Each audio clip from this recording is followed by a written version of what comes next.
Thank you.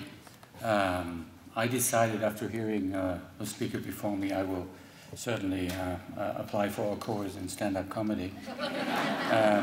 Probably that's something psychiatrists can also use now and then.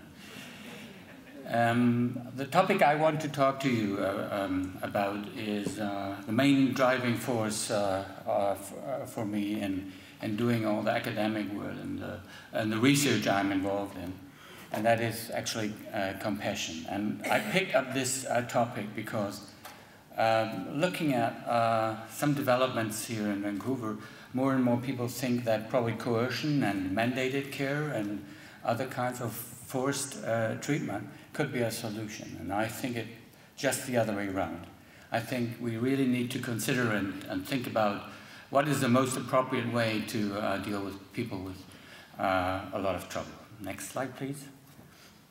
So I brought some pictures to underline those cases. So last year I had the privilege to participate in an event with the Dalai Lama, and the Dalai Lama, who's really also a person who's experienced a lot of suffering with his people, he presented himself and he presented his philosophy in a way that really impressed me. And I think I would like to carry on some of those messages. So, and love, forgiveness, and compassion were the three main topics he referred to. Next, please. And my journey in psychiatry somehow started in his history, and there's a long history of oppression and coercion.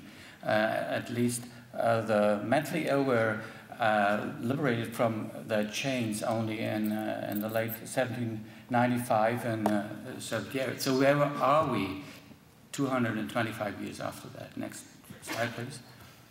So next slide, please. Next line, please.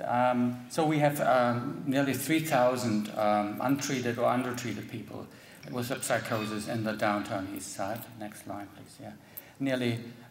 So the majority in a lot of acute care units are treated against their will. They're what's called certified. And a lot of emergency calls, as you all know, are in the downtown east side and all over the city coming from people with mental illness because they can't access proper care, so they turn to the police. And this whole area of mental health and addiction, which is due to 25% of the burden of disease, is only getting from 3 to 5% of the resources. So it's a totally neglected, structurally discriminated area. Next, please. And if you really travel with open eyes through our city, you see a lot of substandard living, especially with people having a psychosis or suffering from severe mental illness and addiction. Next slide, please. This is a single-room occupancy room in the downtown east side. And if they inject, they're not injecting for pleasure or for recreational use. They inject to survive. If you please go to the next. And very often this struggle starts in their early life, being homeless in the streets of Vancouver. Next slide, please. This is just a glimpse. 2/3 of the clients in the BC homelessness survey we just published had a history of severe childhood trauma. 2/3, imagine. That's a rule, that's not the exception. Next slide, please. Yeah, go ahead.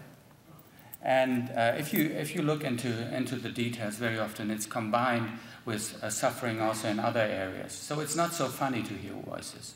It's not so funny to be anxious all day and to be not able and capable to cope with your life. Next slide, please. So among intravenous drug users, it was the same thing, the same amount of trauma, especially in early childhood. And those people are also very often re-victimized. Next slide, please. So this is a picture when people come to us in the Burnaby Center. They are still under huge anxiety and hear voices and have all kinds of delusion, but they are able to settle. Next slide, please. And they are settling from places like this also, a single-room occupancy room just beside, about a few hundred meters from here. Next slide, please. Yes, this is a floor picture from the Burnaby Center, showing a little bit the origin of our family and what our clients are thinking about. Next slide, please. And if you go ahead, please. Yes, and our clients, if I look into this new treatment facility, our clients suffered more psychological distress than a lot of clients in the acute care system. But they weren't heard, they weren't treated at all. Most of those clients were never in contact with the system of care, living on the street, sometimes for decades. Next slide, please. So, I think it's really important to think about change, and I think compassion is the first step to change. In Salmon country here, with this living beside the Capilano River and the wonderful Pacific, so I think everyone should know that only dead fishes are swimming with the river. So I think it's really important to swim against the tide and start thinking about how we can shift this around. Thanks. Next slide, please. Next slide. And I want to underline, compassion means change. And that means advocate for adequate health care for people suffering all day with big trouble to survive and a mortality rate beyond unbelievable. Next slide, please. And I think it's also very important as a first step to work on stigma and work against discrimination, structural discrimination. That means that these people need the same attention other people with health problems should have. Don't get adapted to the unacceptable. Don't accept the unacceptable. And that means ignorance for people suffering very often from their early years until they die early. Next slide, please. That's a little slow, cutting my time. Yeah. Next slide, please. I want to close with a quote a client from us wrote on the wall in the Burnaby Center. Next slide, please.